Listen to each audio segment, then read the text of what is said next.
30대 후반에 결혼해 아이 없이 지낸 9년차 주부 정 씨. 2살 연상의 남편은 술과 도박, 게임에 빠져 아내와는 대화도 거의 없이 지낸다고 하는데요. 휴대전화에는 성인물 시청 기록이 남아있어서 아내는 얼굴도 모르는 여자와 함께 셋이 사는 기분이 들 정도라고 합니다. 심지어 지난 가을에는 남편이 성인 안마방에 다녀온 사실을 뒤늦게 알고 충격에 빠진 아내. 남편은 각서를 쓰며 용서를 빌었지만 아내는 오히려 성의 없는 각서 내용에 이혼 결심이 확고해졌다고 합니다. 남편 친구들을 비롯해 아주버님까지 대한민국 남자는 원래 다 그렇다며 아내 속을 더 뒤집는데 정말 아내가 속 좁고 유난스러운 걸까요?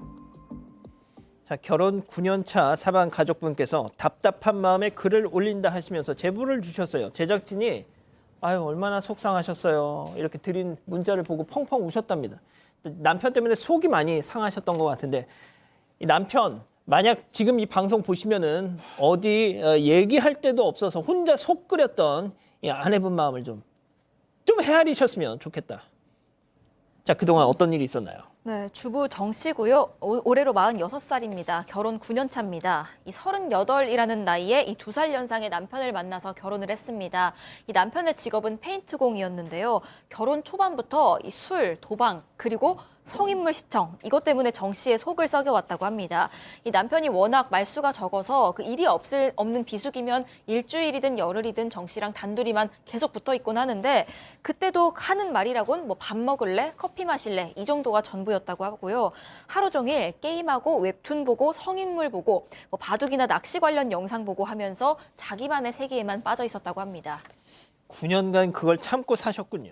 그렇죠. 술자리에서 지인의 소개로 이제 만났다고 하고요. 처음에 동거를 한 10개월 정도 했다고 하는데 말수는 좀 적어도 속이 따뜻한 사람 같았다고 생각을 했다고 합니다.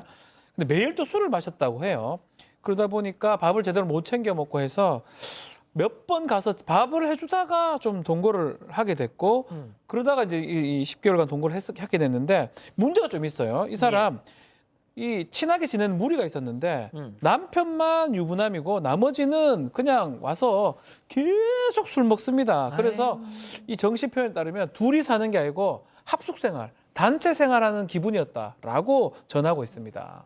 신혼집에 외간 남자들 불러가지고 그냥 아지트가 됐어, 아지트가. 그리고 그 남자들의 술 먹고 하는 얘기가 여기서 저는 정말 이해가 안 가는데 성인물 본 얘기를 한다라는 겁니다. 남편을 포함을 해서. 그럼 성인물이라는 게 어떤 여성들이 뭐 그런 어떤 성적인 거 관계를 갖는다 이런 얘기일 거 아니에요. 누가 뭐 어떻다더라 인물에 관해서 얘기하고 그러면 아내 입장에서는 그 얘기를 같이 듣고 있어야 되는 게 얼마나 고통스러웠겠습니까? 그래서 정말 참다 한 번은 얘기를 끊었대요. 이제 좀 그만 좀 봐라라는 식으로 했더니 기대하기로는 제보하신 분이 기대하기로는 그래 너 이제 결혼했으니까 야 배우자도 있는데 그러면 되겠냐. 우리가 잘못했다 이런 얘기가 나올 줄 알았다라는 거예요. 그게 아니라 대한민국 남자들 다 그러고 사는데 왜 그래? 왜 남편 핸드폰을 뒤지시는 겁니까?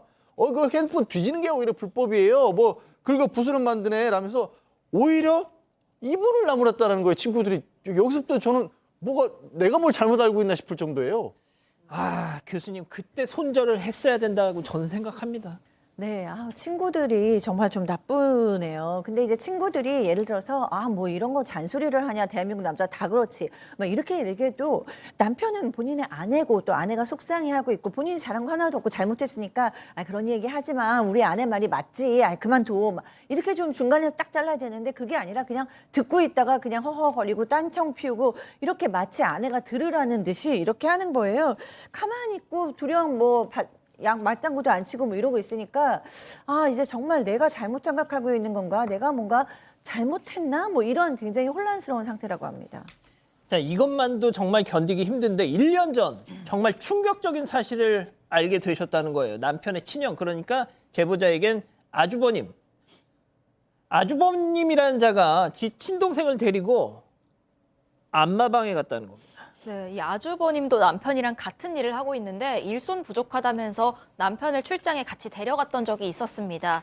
그 당시에 남편이 일 다 마치고 숙소 들어왔다면서 영상통화까지 했는데 나중에 카드 내역을 살펴보니까 이 안마방을 갔다는 사실을 알게 된 겁니다. 이 아내 알기로는 그런 곳이라고 해도 술 취한 사람들은 잘 안 받아주는 걸로 알고 있는데 여러 명이 같이 우르르 갔으니까 단체로 오일 마사지를 받았나 하는 정도의 생각을 했다고 합니다. 그래도 그렇지 유사 성행위가 이루어지는 퇴폐업소로 보이는데 왜 유부남인 남편을 그것도 아주버님이 데려갔나 이 사실에 너무나도 배신감이 들었다고 했습니다. 자, 아주버님한테 당연히 막 뭐라고 하셨겠죠. 어떻게 절 봐서라도 동생 데리고 이런 데를 가십니까? 따졌더니 돌아온 대답 직접 들어보시죠. 아주버님한테 아주버님 출장 가서 이렇게 하면 앞으로 못 믿고 살아요. 이랬더니 재수 씨 미안해요 하더니 아이 남자가 일하고 피곤하고 이러면 그런 데 다닐 수도 있지. 자기가 오히려 화를 내시더라고요. 아주버님이란 사람은 친구들이 막 그렇게 놀러 다니고 하면은 야 너는 결혼했는데 그렇게 살면 안 되지. 재수씨도 있는데 형이 이렇게 말려야 되는데 그런 노는 거를 말리기는커녕 부추겨서 같이 다니고. 처음에 그 대화를 할 때만 해도 정말 페인트 일 하면서 피곤하니까 이렇게 진짜 무슨 스포츠 한마 이런 건 줄 알았는데 역시나 저런 데였다는 거예요. 네, 맨 처음에 그냥 그냥 안마방에 갔다는 것만으로도 우리 제보자는 좀 굉장히 기분이 안 좋았던 거죠. 그것도 아주버님이 데려갔다라는 것이. 그래서 그거를 따졌었는데 그때 충격을 받았는데 나중에 알게 된 거예요. 이 안마방이 보통 안마방이 아니라 성매매까지 하는 안마방이라는 걸 알고 너무 충격을 받은 거예요. 그런데 이런 얘기에 대해서 아주버님도 또 남자가 너무 피곤하면 그럴 수도 있지라고 대답을 했었잖아요. 그러니까 이 아내는 너무 속상해서 이제 잠도 안 오고 그래서 울다 지쳐서 남편한테 이혼하자라고 얘기를 했어요. 그러니까 그냥 남편은 이혼하자고 아내가 얘기하면 막 빌고 길게 뭔가 해야 되잖아요. 근데 그냥 또 무뚝뚝하고 얼렁뚱땅 넘어가는 거예요. 미안해 이런 식으로. 그래서 이혼 언제 할 건데 내년 봄에 하자. 이혼하자 그랬더니 아니 그냥 내년 봄에 하자 이렇게 얘기를 하는 거예요. 도대체 왜 내년 봄에 하냐? 할 거면 지금 하고라고 했더니 그때 하면 그 사이에 네 맘이 풀릴 수도 있고 이런 식으로 그냥 얼렁뚱땅 넘어가 보이니까 안 그래도 지금 아내는 너무 속상한데 이런 남편의 이런 얼렁뚱땅 태도가 더 속상한 겁니다. 자, 이 사연자 제보자분께서는 이 남편이라는 사람이 쓴 각서도 보내주셨어요. 자, 이 와중에도 남편 자존심 걱정을 많이 하시던데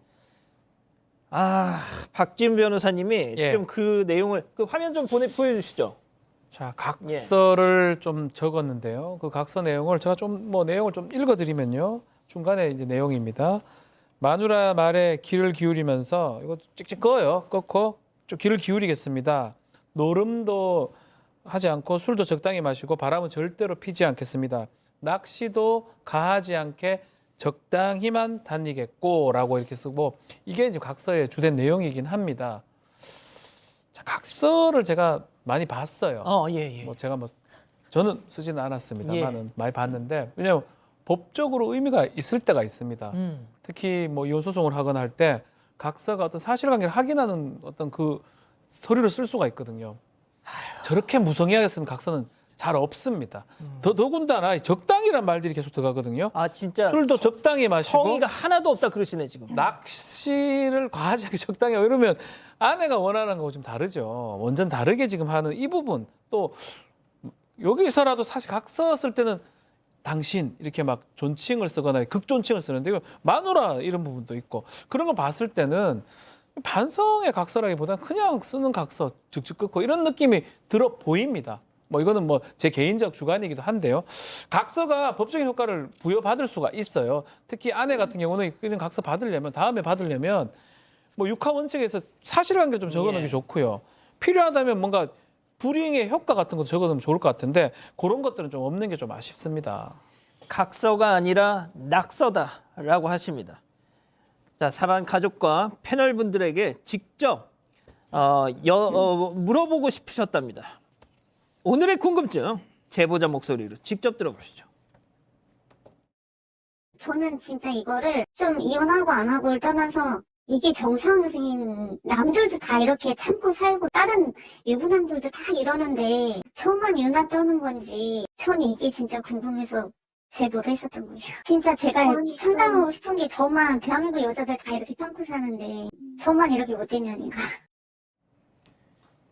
자, 오늘의 궁금증 짚어봅니다. 술, 도박, 성매매 다 하는 남편. 남자들은 다 그렇다는데 이거 맞습니까, 양 변호사님? 그럴 수가 없죠. 근데 참 우리 그런 얘기 흔히 하죠. 그 뭐 눈이 3개인 나라에 가면 눈 2개인 사람이 비정상이 돼버린다고. 제가 봤을 때는 이 제보자분이 딱 그런 환경에 처해 버린 것 같아요. 그리고 저 남편분도 되게 안타깝지만 그런 환경에 둘러싸여 있어서 주변에 같이 있는 사람들이 죄송합니다 아니라면 뭐 다른 얘기를 하시면 좋겠지만 저렇게 가서 무성의하게 쓰지 않았을 것 같고 저 아주버니라는 분도 저렇게 나오지 않았을 것 같거든요. 이 제보자분도 저기에 있는 머무르는 한은 계속 저렇게밖에는 아마 저 주변 사람들은요 진짜로 제보자를 이해 못하고 있을 수도 있어요. 그들은 그렇게 살기 때문에. 그런데 한 가지 확실한 건 다들 그러니까 우리 시청자분들도 아시겠지만 대한민국 남자들 다 그럴 수는 없습니다. 자, 박 변호사님 딱 한 말씀만. 정신 차리셔야 될 것 같아요. 각서도 제대로 좀 쓰시고 예, 아내분이 아주 많이 힘들 것 같습니다. 자, 교수님. 네. 심리 상담도 이 제보자분께서 알아보셨다는데 형편이 또 그렇게 넉넉지가 않아서 엄두를 못 내고 계신데요. 네, 그러시군요. 네. 이 남편이 지금 뭐 그냥 성인물 정도 보는 정도가 아니라 지금 술, 도박 문제, 성인물 보는 문제도 있고 성매매도 있고 보니까 가정 살림이 어려울 정도로 낚시도 자주 가시는 것 같고 성의도 없어요. 그런데 더 문제는 이 남성이 이렇게 총체적으로 잘못된 질서 없는 생활을 하는 것뿐만 아니라 주변에 둘러싼 사람들이 큰 문제인 것 같아요. 그러니까 잘못했다라는 걸 깨닫지 못할 또 깨닫게 해줄 사람이 하나도 없고 도리어 잘못하지 않았다라고 우기는 방향으로 친구들도 형제도 다 도와주고 있는 것 같아요. 그래서 더 외로움과 고통을 느끼시는 것 같은데 일단 이 부부가 이혼하지 않으려면 도대체 이 아내의 생각이 잘못된 것이 아니라는 것을 얘기해 줄 수 있는 합리적인 사람들과 대화를 하셔야 될 것 같아요. 제3자도 좋고 그냥 뭐 일반인들도 좋고 저희 사건 반장이 의뢰하신 것도 잘하신 것 같아요. 이런 생활을 하시는 것이 정상이 아니잖아요. 술 마시고 도박하고 성매매하고 네, 이런 것들이 분명히 그냥 남자라서 그럴 수 있다라고 넘어갈 수 없다는 사실을 알려줄 수 있는 그런 예. 목소리를 남편이 함께 들으셔야 될 것 같습니다. 저는 뭐 참 주제 넘은 얘기지만 이 기자 이혼하셨으면 좋겠어요. 자, 우리 가족 여러분들 뭐라고 하십니까? 네, 땅땅님, 대한민국 남자들이 명예훼손으로 고소해야 합니다 하셨고요. 삐삐님, 가족이나 친구나 다 끼리끼리니까 본인들 입장에선 모든 남자가 다 그렇다고 생각하는 거죠. 한마음님, 두말할 것도 없습니다. 무조건 빨리 이혼이 정답인 것 같습니다 하셨습니다. 가족 여러분 잊지 마시고 구독과 좋아요 알림 설정 여기.